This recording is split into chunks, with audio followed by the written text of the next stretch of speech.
terus. Contohnya mungkin ada yang bertanya-tanya, kenapa ada bank syariah yang punyanya kok non-muslim? Nggak ada masalah. Itu gimana tuh? Modalnya kan dari asing gitu kan, nggak ada masalah. Yang penting transaksinya, karena syariah, investasi syariah artinya transaksinya, perhitungan keuntungannya menggunakan syariah. Ada yang protes di bank syariah kok lebih mahal. Syariah itu bukan masalah mahal atau murah, syariah itu masalah bagaimana cara menghitungnya. Kalau menghitungnya saya minjem duit 100 dipulangin 110, udah minjem duit 100 pulangin 110, itu riba. Itu riba udah. Tapi kalau misalnya saya beli barang 100 dijual, saya beli barang 100 dijual lagi ke bank, beli barang 100 dijual lagi ke saya 150, lebih mahal tapi dicicil, itu haram. Karena Allah menghalalkan jual beli dan mengharamkan riba. Wa halallahu bai'a wa harrama riba. Sesungguhnya Allah menghalalkan jual beli dan mengharamkan riba. Jadi yang perlu, memang kelihatannya hampir mirip, tapi sesungguhnya berbeda. Syariah mengatur daftar negatif, cuma yang diatur cuma yang dilarang-larang aja, sisanya boleh, kecuali yang diatur nggak boleh. Tapi ternyata yang nggak boleh, ternyata jadinya berkembang lebih banyak. Tujuannya adalah supaya transaksi berlangsung secara adil, transparan, dan membawa manfaat. Aturan syariat atas muamalah, kalau ibadah semuanya haram, kecuali yang diperintahkan. Jadi yang positif. Kalau muamalah semuanya halal, kecuali yang dilarang. Harusnya sih lebih sedikit, seharusnya. Nah kalau kita memilih investasi syariah, saya rumusnya pakai screening, prosesnya pakai screening, portofolio dan verifikasi. Screening artinya kita pilih deh mana yang halal, mana yang tidak. Portofolio artinya ketika berinvestasi nggak cuma pilih satu. Sekarang kan cuma banyak tanya, investasi apa yang paling bagus? Jawabannya apa?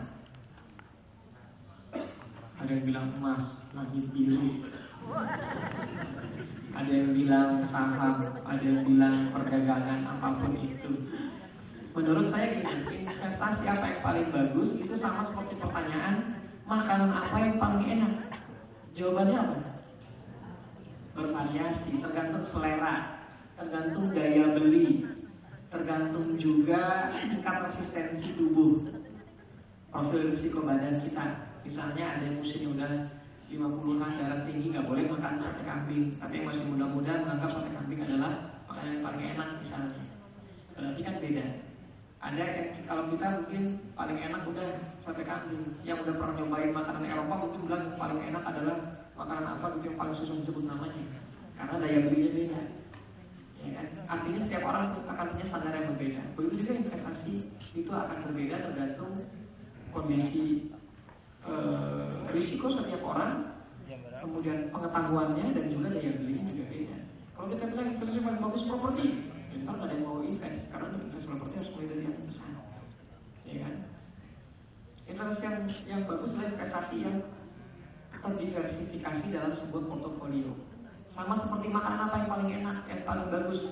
Makanan yang paling bagus adalah makanan yang ada karbohidrat, ada protein, ada lain-lain. Kalau kita bilang bahwa sate kambing adalah makanan yang paling enak, apakah benar-benar kita makan sate kambing terus-terusan? Enggak, pasti dicampur dengan yang lain. Apakah kita cuma makan sate kambing doang, nggak pakai kerupuk, nggak pakai nasi? Kadang pakai, ya kan? Makanan langsung pada batuk semua, kalau lagi puasa ya. Nah, selanjutnya purifikasi atau pembersihan. Setelah kita pilih investasi apa yang bagus, kita gabung. Jangan lupa ada hak orang lain di situ, perlu ada purifikasi. Sama seperti makan, begitu kita makan sebagian akan menjadi energi, ya kan? Sebagian menjadi energi, jadi daging, jadi kulit, jadi otot, jadi lemak. Tapi kan kebanyakan jadi lemak ya. Nah kemudian ada sebagian sisanya dibuang lagi. Yang cairan dibuang dalam bentuk keringat, buang air kecil, yang bukan cairan dibuang dalam bentuk buang air besar. Kenapa kita perlu buang air besar? Supaya dikemanakan sebenarnya pengeluaran kita masuk ke menyuburkan tanaman. Ada makhluk pengurai di bawah tanah, makhluk pengurai dan seterusnya dimakan cacing menyuburkan tanaman dimakan sama kambing dimakan sama kita, muter terus. Maka kita saling ketergantungan sebetulnya. Jadi zakat itu membersihkan harta kita, itu sebetulnya kembali ke kita juga. Sama seperti sebuah negara, kalau terlalu banyak orang miskin, dagang apapun susah. Tapi kalau kita zakatnya bagus, infaknya bagus, sedekahnya bagus, orang miskin terbantu, mereka punya daya beli yang kuat sehingga produk kita pun ikut dibeli. Kalau semuanya miskin ya kita mau jualan apa? Sama juga nggak bisa kan? Orang kaya tidak akan bisa hidup tanpa orang miskin. Nah, kedua screening yang tadi halal itu screeningnya adalah cari yang halal. Di antara yang halal cari yang berkah. Di antara yang berkah cari yang bertambah. Jadi cari yang halal, di antara yang halal cari yang baik. Berkah itu baik, punya manfaat lebih ke berkah. Jangan yang invest yang bikin orang bikin deg-degan terus nanti nggak berkah. Begitu invest setiap hari ditengokin terus itu nggak berkah. Atau invest warna biru nggak berkah juga, kenapa? Tergantung sama orang lain. Tergantung nih bonusnya keluar apa enggak. Terserah dia nih mau keluarin apa enggak. Orang investasinya nggak resmi ya nggak. Itu halal berkah, baru cari yang bertambah atau yang untungnya paling gede. Jadi jangan dibalik, cari untung yang paling besar, resiko urusan belakangan, kalau orang urusan di akhirat. Nah itu yang biasanya belakangan yang terbalik. Harusnya cari yang halal, yang halal cari yang baik, dan antara yang baik cari yang untungnya paling besar. Ini kita lewat aja dulu, langsung ke produk. Ternyata kalau dilihat dari produknya, kalau yang saya kasih jempol hijau berarti sudah ada syariahnya. Tabungan sudah ada syariahnya, banyak di bank syariah, deposito sudah ada, obligasi syariah sudah ada. Obligasi syariah yang untuk retail namanya sukri, sukuk retail. Sukri, sukuk retail. Kalau saudara kembarnya, tapi yang masih konvensional yang belum masuk Islam namanya ori. Itu ori, itu yang saudara kembarnya yang belum masuk Islam. Kalau yang sukri sudah taubat dia. Nah, dia udah syariah. Jadi kalau kita mau beli jangan beli ori tapi beli sukri. Reksadana sudah ada yang syariah. Sekarang ini reksadana sudah ada mungkin sekitar 40 lebih kali ya reksadana yang sudah sesuai syariah. Cari tahunya bagaimana? Adalah pasti namanya pakai embel-embel syariah, pakai embel-embel amanah atau apa gitu ya. Kalau nggak lihat di daftar efek syariah di situsnya Bapepam LK, Badan Pengawas Pasar Modal dan Lembaga Keuangan, itu mengeluarkan daftar efek syariah. Itu isinya saham sesuai syariah apa saja, obligasi sesuai syariah apa saja, reksadana sesuai syariah apa saja. Itu bisa dulu dari situ. Unit link juga udah banyak sekarang yang syariah. Ada iklannya di TV setiap azan maghrib ya kan? Yang tinggal lihat aja. Asuransi jiwa banyak yang sesuai syariah. Obligasi banyak. Saham, nah saham agak beda nih. Hijau tapi bukan disempon, hati-hati. Hijau tapi hati-hati. Karena apa? Karena saham adalah prinsipnya kepemilikan yang boleh dipindah tangankan, sehingga dia boleh diperjualbelikan. Tapi yang diperjualbelikan apa? Maka tergantung perusahaan apa. Kalau kita beli saham perusahaan makanan yang makanan halal, berarti boleh. Tapi kalau kita beli saham multi bintang, ya berarti nggak boleh. Saham gudang garam itu nggak boleh. Kenapa? Karena itu produknya tidak baik. Itu nggak boleh. Jadi lihat dari sisi perusahaan apa. Yang kedua kemudian dilihat juga dari keuangannya. Keuangannya nggak perlu terlalu banyak utang. Dilihat juga dari sisi cara transaksinya.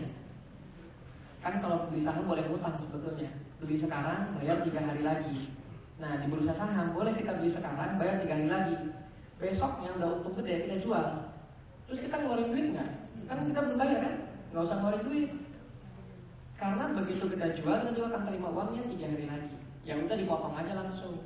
Uang yang akan kita terima dipotong, uang yang akan ini potong nanti kena bunga oleh si broker yang bayarin dulu duit kita, bayarin dulu pembelian kita. Ini berarti kita kena bunga di situ. Nah transaksi seperti itu di pasar modal boleh legal, tapi secara syariah haram. Nah kenapa hati-hati dengan investasi saham? Karena pasarnya tidak dipisah. Kalau bank betul-betul dipisah, ini bank syariah, ini bukan.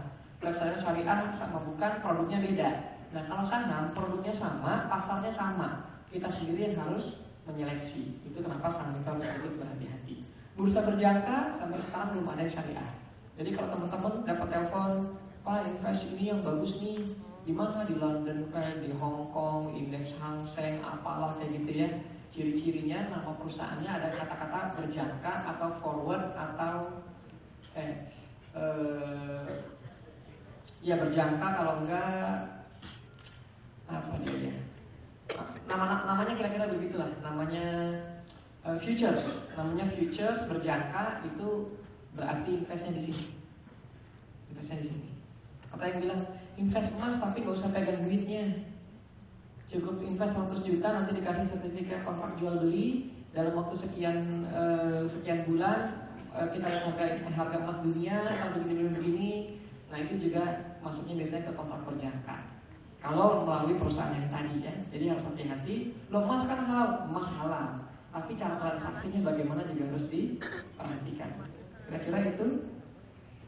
Invest yang paling bagus adalah invest yang sesuai dengan risiko. Nah di sini ada yang risiko rendah, ini produknya, risiko menengah ini produknya, risiko tinggi ini produknya. Biasanya yang risiko tinggi hasilnya juga tinggi, yang risiko rendah hasilnya juga rendah. Yang risiko tinggi biasanya cocok untuk jangka panjang, risiko rendah biasanya cocok untuk jangka pendek. Kecuali ada beberapa pengecualian, contohnya asuransi investasi masuk risiko rendah betul, masuk hasil rendah betul, tapi jangka waktunya tidak bisa jangka pendek, minimal 5 tahun. Berarti dia risiko rendah, cuma jangka waktunya juga harus panjang. Cocok emas risiko rendah betul, hasil rendah tidak, dia hasilnya menang.